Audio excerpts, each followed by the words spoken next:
and welcome. Today I'm going to do another television review, and today we are going to be talking about Doctor Who episode 3, The Unquite Dead.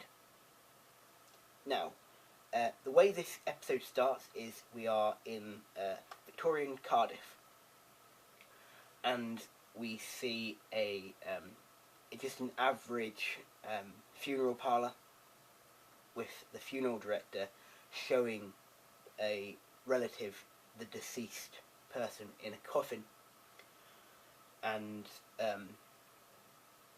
then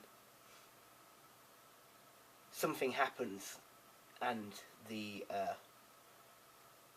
deceased person comes back to life and tries to strangle their relative after a fight between the Undertaker and the deceased woman.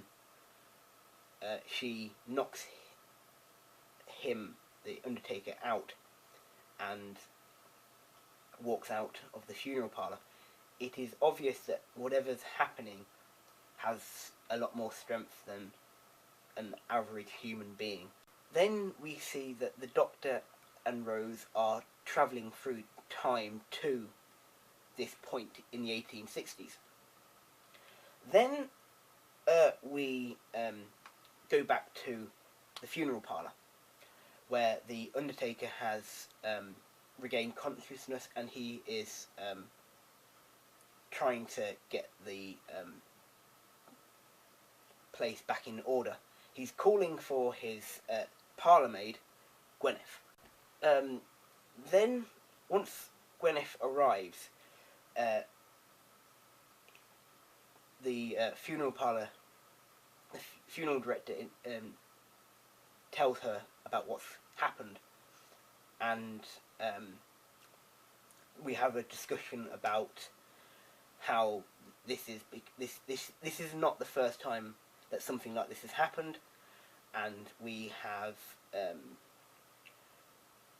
we are told that it has obviously been happening more and more often of late, and that there's something seriously wrong within the house. The funeral director tells Gwyneth to go and get the hearse, because they're going to go and look for the dead woman that had come back to life, who's now wandering the streets, and they need to find her.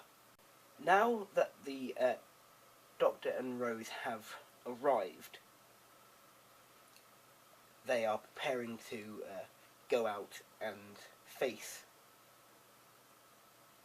whatever may be happening wherever they've arrived.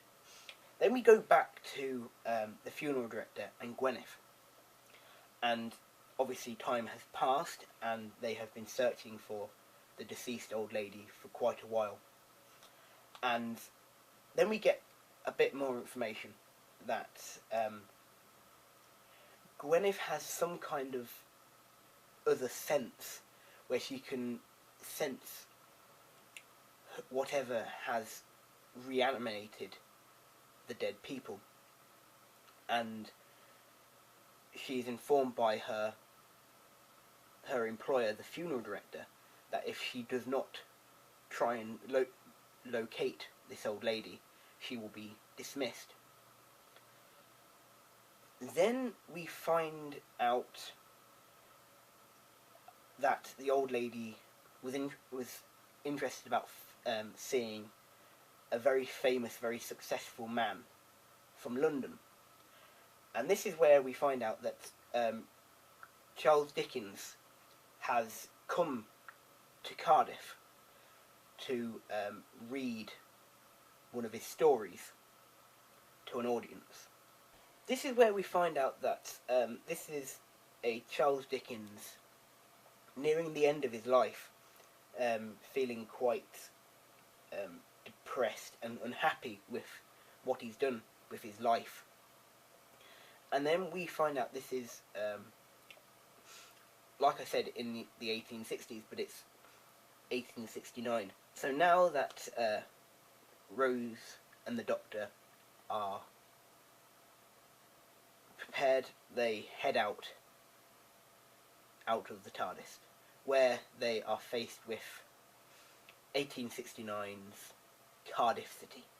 We now see that Charles Dickens has now come out on stage to applause from the audience, and then we see that the old deceased woman has taken her seat in the audience, and she is waiting for him to tell the stories. Then outside we see that the Doctor and Rose are outside of the theatre, and so are also the Undertaker and Gwyneth, who has located the old woman and are preparing to go into the theatre and take hold of the body. We hear that Charles Dickens is reading the story of A Christmas Carol, and he is at the point where Scrooge is about to enter his house, and he sees that his knocker has turned into his former partner's, Marley's, face. At which point, whatever is controlling the old deceased woman starts to come out and frightens Dickens and the rest of the audience. Outside the theatre, the Doctor has heard this screaming, and he jumps straight into action to go and see what's going on. Once that everything that was inside the old woman has been released, they have no longer need for her body, so she goes back to her state of being dead. In the rest of the room, whatever they are, carry on flying around when the Undertaker and Gwyneth comes in and takes the old woman's body and attempts to take it back to the funeral parlour. At the same time, the Doctor himself is talking and asking questions from Darwin about what has happened. Darwin himself believes that the Doctor has set this up as a special kind of trick, but it soon becomes clear that it wasn't. Rose has chased after the Undertaker to try and get back the body, where she starts telling Gwyneth that she needs to bring the body back, and Gwyneth says, no, we'll look after her, she needs to go and be looked after, when the Undertaker knocks her out with chloroform and puts her in the back of their hearse to be taken back to their funeral parlour. Whatever they are, they take on the form of gas, and once they have come out of the human body, where they have been enclosed for a small amount of time, they return back to where they came from, which is the gas lights of the Victorian period. The Doctor and Darwin just leave the theatre just in time to see that the Undertaker has put Rose in his hearse, and he's riding down the road back to his funeral parlour, in which time the Doctor gives chase in Charles Darwin's carriage. After a brief discussion between the Doctor and Darwin about how the Doctor loves all of his stories, they get back onto the chase of the hearse. Then we pick up with the funeral director and Gwyneth taking Rose's body and the old woman's body back into their funeral parlour. When Rose comes round, she hears the hissing of what sounds like gas, but which is really these creatures. that are trying to get into the body of a deceased person in the funeral parlour. Then there is a knock at the funeral parlour's door, and there is the Doctor and Charles Dickens trying to find where they've put Rose's body. Now there's a bit of a tussle between Rose and this dead person that has been reanimated. The Doctor rushes in to the house where the funeral parlour is, and tries to work out what kind of alien or what kind of thing this, whatever the gas is. Once the Doctor rescues Rose from the dead bodies, he asks them a very direct question: who or what are you? And you hear voices of human children basically saying, please help us, open the rift so we can survive, because they can't continually live in deceased human bodies, because they can't survive in them very long, so they always have to return to their gas forms. Now that they're all back together, the Doctor and Rose try and find out exactly what's been going on and for how long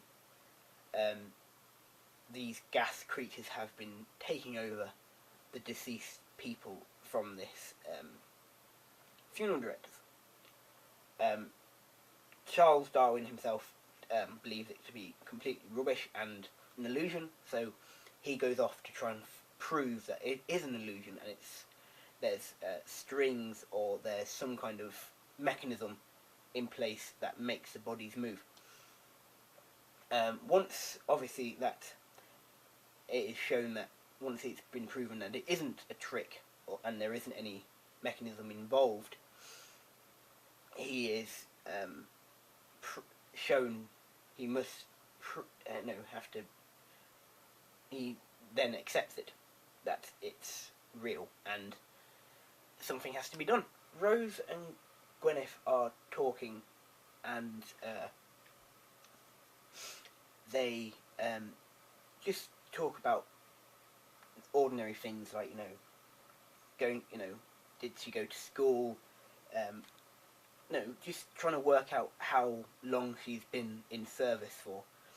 And then Gwyneth starts getting a little bit peculiar, starting to use her other sense to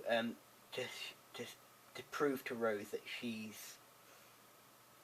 she can see more about Rose than Rose is showing anyone else, just because she can see it. Then the Doctor suggests that they have a séance to try and communicate with the gas spirits. And once they have got themselves in the right position and they're trying to communicate, Gwyneth goes into almost a bit of a trance, and she has to open up the portal for them to be let through. At which point, when she does this, they come through and they can talk through Gwyneth. And we find out that they're called the Gelth. Now, obviously they are, we find out that they are, obviously, from what we know, are spirits that live in the form of gas. Once the séance is finished, they have to revive Gwyneth, and they discuss about how they can help this alien race. We find out that the reason they are where they are and the reason they have the form they have is because of the Time War. When they go and find where the rift is, where they can open the rift, the Doctor explains to them that this is not a permanent solution.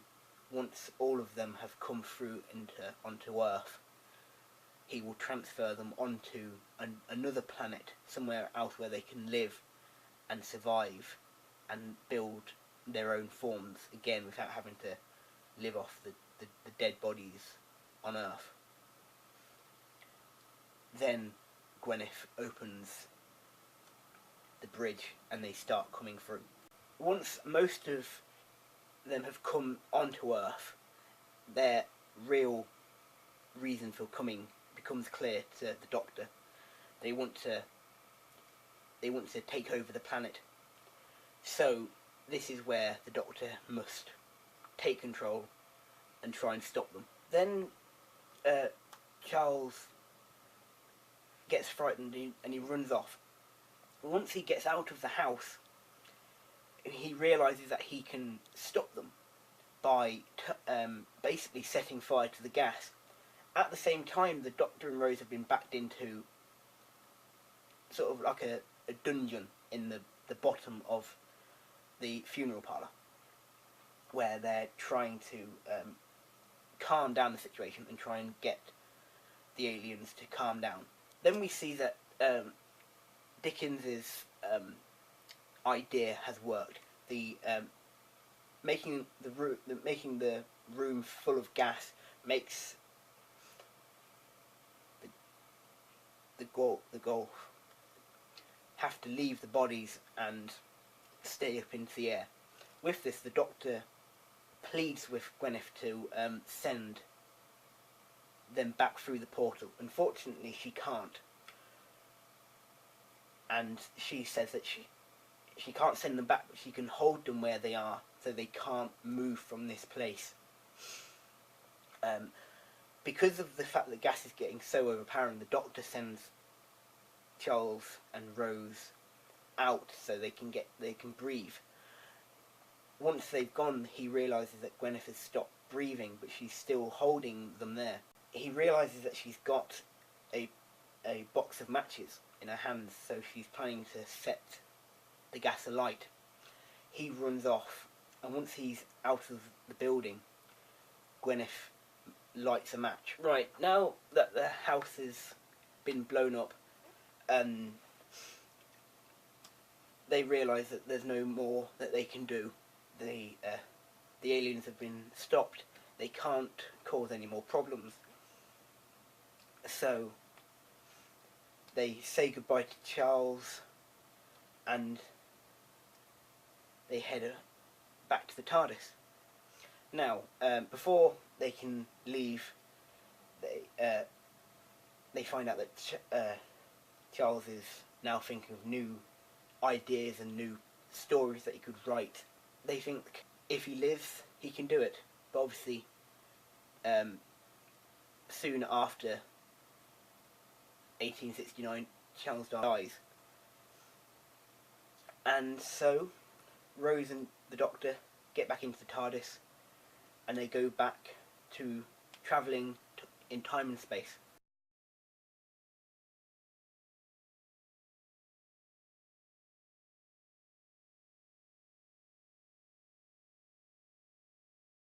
Now, the score for this episode of Doctor Who, episode 3 of series 1, the Unquite Dead, I'm going to give it a 5. And I shall see you next time. Bye bye.